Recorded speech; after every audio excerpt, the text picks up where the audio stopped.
Genealogia do fanatismo. Em si mesma, toda ideia é neutra ou deveria sê-lo. Mas o homem a anima, projeta nela suas chamas e suas demências. Impura, transformada em crença, insere-se no tempo, toma forma de acontecimento. A passagem da lógica à epilepsia está consumada. Assim nascem as ideologias, as doutrinas e as farsas sangrentas. Idólatras por instinto, convertemos em incondicionados os objetos de nossos sonhos e de nossos interesses. A história não passa de um desfile de falsos absolutos, uma sucessão de templos elevados a pretextos, um aviltamento do espírito ante o improvável. Mesmo quando se afasta da religião, o homem permanece submetido a ela, esgotando-se em forjar simulacros de deuses. Adota-os depois febrilmente. Sua necessidade de ficção, de mitologia, triunfa sobre a evidência e o ridículo. Sua capacidade de adorar é responsável por todos os seus crimes. O que ama indevidamente um Deus obriga os outros a amá-lo, na espera de exterminá-los se recusam. Não há intolerância, intransigência ideológica ou proselitismo que não revelem um fundo bestial do entusiasmo. Que perca o homem sua faculdade de indiferença. Torna-se um assassino virtual. Que transforme sua ideia em Deus. As consequências são incalculáveis. Só se mata em nome de um Deus ou de seus sucedâneos. Os excessos suscitados pela deusa razão, pela ideia de nação, de classe ou de raça, são parentes dos da Inquisição ou da Reforma. As épocas de fervor se distinguem pelas façanhas sanguinárias. Santa Teresa só podia ser contemporânea dos autos de fé e Lutero do massacre dos camponeses. Nas crises místicas, os gemidos das vítimas são paralelos aos gemidos do êxtase.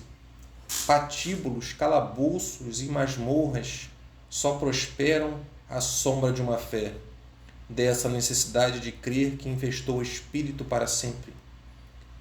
O diabo empalidece comparado a quem dispõe de uma verdade, de sua verdade.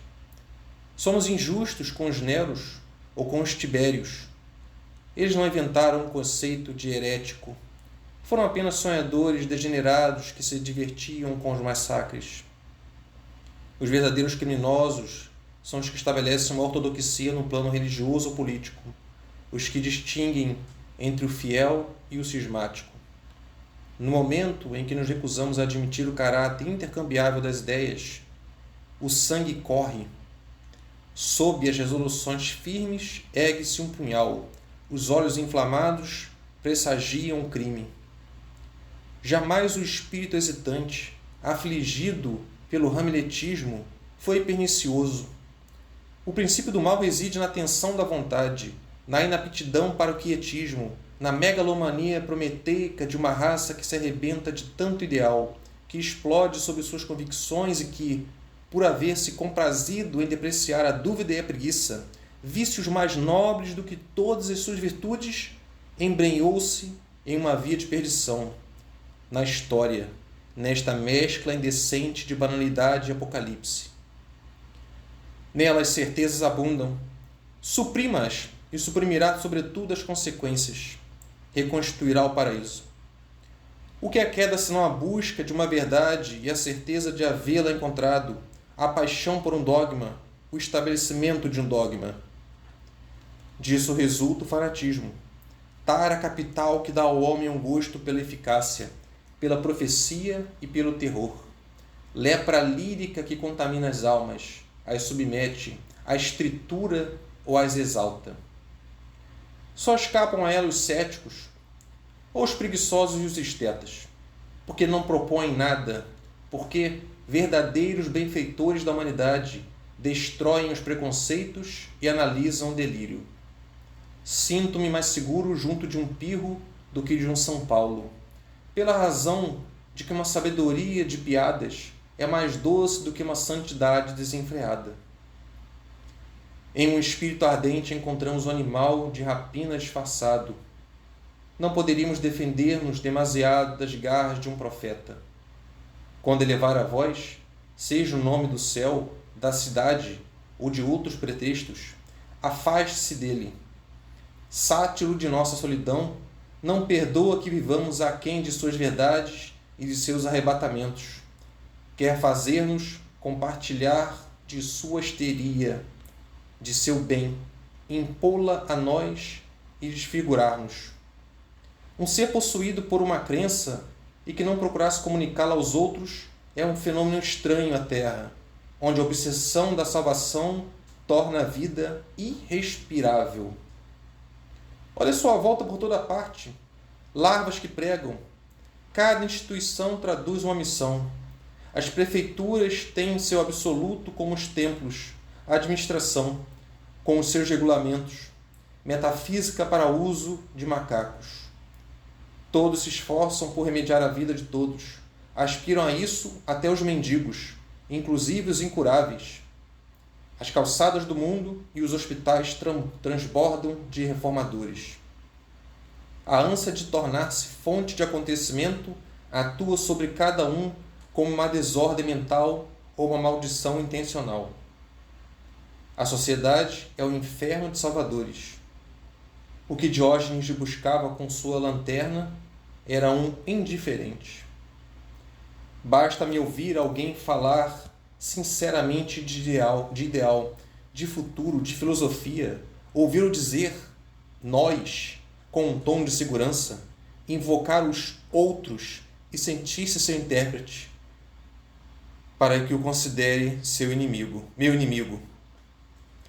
Vejo nele um tirano fracassado, quase um carrasco, tão odioso quanto os tiranos e os carrascos de alta classe. É que toda fé exerce uma forma de terror, ainda mais temível quando os puros são os seus agentes. Suspeita-se dos espertos, dos velhacos, dos façantes. No entanto, não poderíamos atribuir-lhes nenhuma das grandes convulsões da história. Não acreditando em nada, não vasculham nossos corações, nem nossos pensamentos mais íntimos. Abandonam-nos à nossa indolência, ao nosso desespero ou à nossa inutilidade. A humanidade deve a eles os poucos momentos de prosperidade que conheceu. São eles que salvam os povos, que os fanáticos torturam e que os idealistas arruinam. Sem doutrinas, só possuem caprichos e interesses, vícios complacentes, 1000 vezes mais suportáveis que os estragos provocados pelo despotismo dos princípios, porque todos os males da vida provêm de uma concepção da vida. Um homem político completo deveria aprofundar-se nos sofistas antigos e tomar aulas de canto e de corrupção. O fanático é incorruptível, se mata por uma ideia, pode igualmente morrer por ela. Nos dois casos, tirano ou mártir, é um monstro. Não existem seres mais perigosos do que os que sofreram por uma crença. Os grandes perseguidores se recrutam entre os mártires cuja cabeça não foi cortada. Longe de diminuir o apetite de poder, o sofrimento o exaspera. Por isso o espírito sente mais à vontade na companhia de um fanfarrão do que na de um mártir. E nada o repugna tanto como este espetáculo onde se morre por uma ideia. Farto do sublime e de carnificinas, sonha com um tédio provinciano em escala universal, com uma história cuja estagnação seria tal que a dúvida representaria um acontecimento e a esperança uma calamidade.